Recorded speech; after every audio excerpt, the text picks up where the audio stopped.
আসসালামু আলাইকুম ভিউয়ার্স, আপনারা সবাই ভালো আছেন আশা করি। আজকে হঠাৎ করে ভাবতেছি কী খাবো কিন্তু ব্যাগে ১ টাকাও ছিল না। মাত্র ৫ টাকা ছিল, তাই কী খাবো বুঝতেছিলাম না। কিন্তু হঠাৎ করে ফুডিতে অর্ডার দিলাম এবং অর্ডার দেওয়ার পর আমার যে রুমমেট ছিল সে ছাদে, আমরা তো ৫ তলায় থাকি, তো ৫ তলা থেকে ও ব্যাগ ফেলে আর কি খাবারটা আনা হয়, যার ফলে আমরা সেই খাবারটা ওখান থেকে আনি, কষ্ট করে নিচে যাই না। কিন্তু ও যাইয়ে দেখে ব্যাগটা খুব বৃষ্টিতে কাদামাখা অবস্থা, এর জন্য কষ্ট করে নিচে নামতে হলো।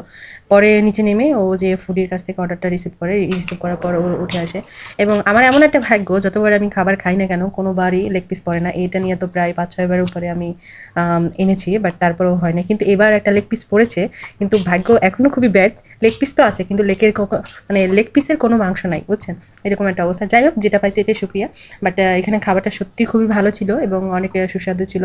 এবং যদি টেস্টের হিসাব করি ১০-এর ভিতরে ৭ দেওয়া যায়। এবং মাশাআল্লাহ ভালোই তারা পর্যাপ্ত রাইস দিয়ে থাকে। কিন্তু এটার প্রাইস ছিল ১৩৬ টাকা, কিন্তু আমি মনে করি সেই অনুযায়ী অনেক তারা ভালোই প্রোভাইড করে থাকে। যাই হোক, অনেক ভালো লাগলো। আর আমার রুমমেট খেয়েও বললো, না মাশাআল্লাহ অনেক মজা হয়েছে, আমার কাছে অনেক ভালো হয়েছে। আমাদের অ্যাকচুয়ালি এটা হচ্ছে নতুন পথ চলা। আপনাদের সহযোগিতা পেলে আমরা সামনের দিকে আরও আগাতে পারবো। সবাই ভালো থাকবেন এবং পরবর্তীতে আরও নতুন নতুন ভিডিও নিয়ে আপনাদের সামনে হাজির হব। আল্লাহ হাফেজ।